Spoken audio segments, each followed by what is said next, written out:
Welcome back to the Wall Street Podcast. Today we're doing our deep dive into the key developments from the Wall Street Journal, the September 3rd, 2025 edition. Our goal, as always, is to really distill the essential market shifts, the corporate moves, and those economic indicators you need to be watching, giving you that precise, comprehensive understanding. Absolutely. And what really jumps out from this report is, well, a few key themes. Continued market volatility, for one. Some pretty significant corporate realignments happening, and these, evolving economic pressures that are hitting both big business and consumers. It's quite a snapshot. Okay, let's start right there with the market itself. What were the main movements yesterday? Well, it was generally down for U.S. stocks. The S&P 500 fell 0.7%, NASDAQ was off 0.8%, and the Dow lost 0.55%. Okay, so fairly broad declines. Yes, and this came alongside that global bond sell-off we've been seeing. It pushed the 10-year Treasury yield up to 4.276%. Right. Any other key numbers? Commodities, currencies? Yeah, briefly. Oil was sitting around $65.59 a barrel. Gold at $3,549.40 an ounce. And the euro was trading at 1.1641 against the dollar. Got it.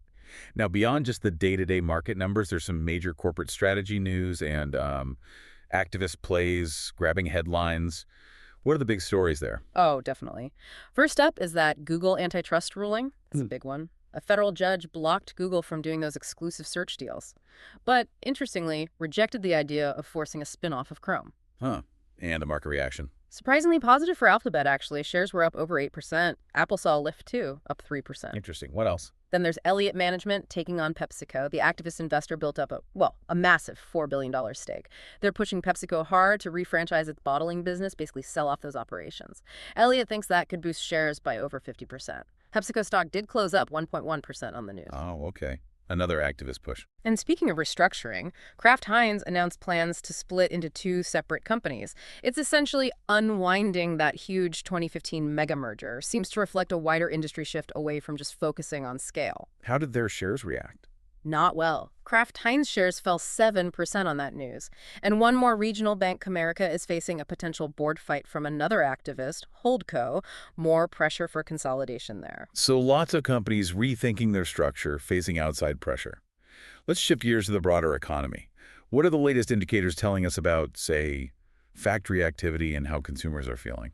Well, U.S. factory activity actually contracted again in August. That's the 6th month in a row. The ISM's PMI reading edged up a tiny bit to 48.7 from 48.0. But, anything under 50 means the manufacturing sector is still shrinking, just maybe at a slightly slower pace. Still contracting, though, and inflation. That remains a concern. The report notes elevated prices are still contributing to inflationary pressures.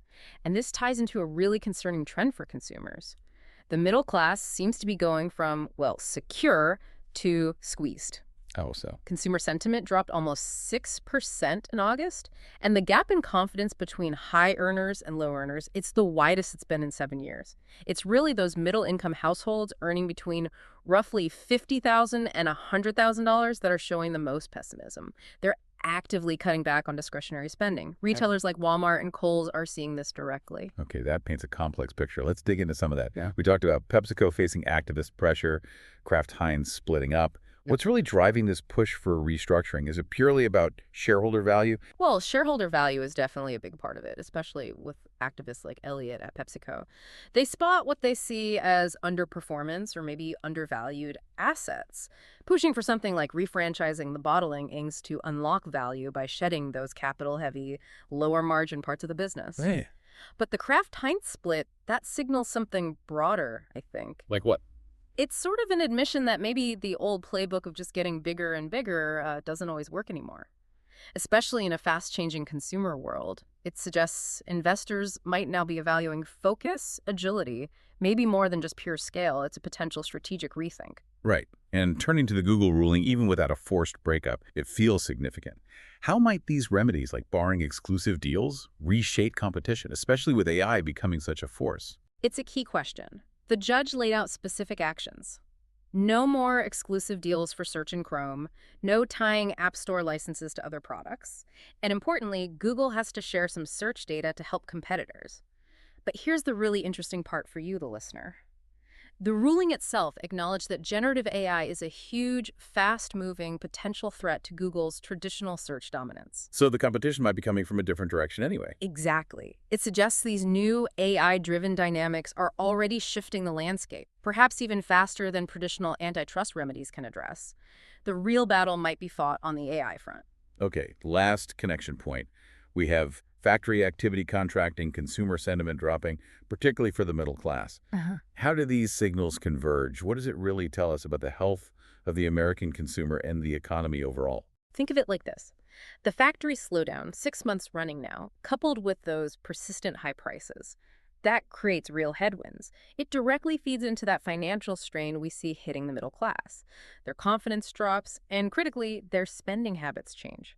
When this large group pulls back on discretionary purchases, things beyond the absolute essentials, it has ripple effects across retail and the broader economy. And it widens that gap you mentioned between them and higher income earners who might not feel the pinch as much. For many people, this means making tougher choices day to day. Right. So considering all these shifts, companies breaking up to find focus, tech giants facing new rules, consumers tightening their belts, how might these fundamental changes redefine investment strategies in the months ahead?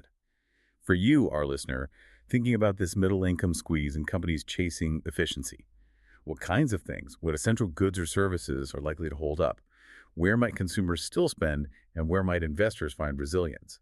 It really brings it back to core value, doesn't it? From the Yeah. factory floor right down to your household budget.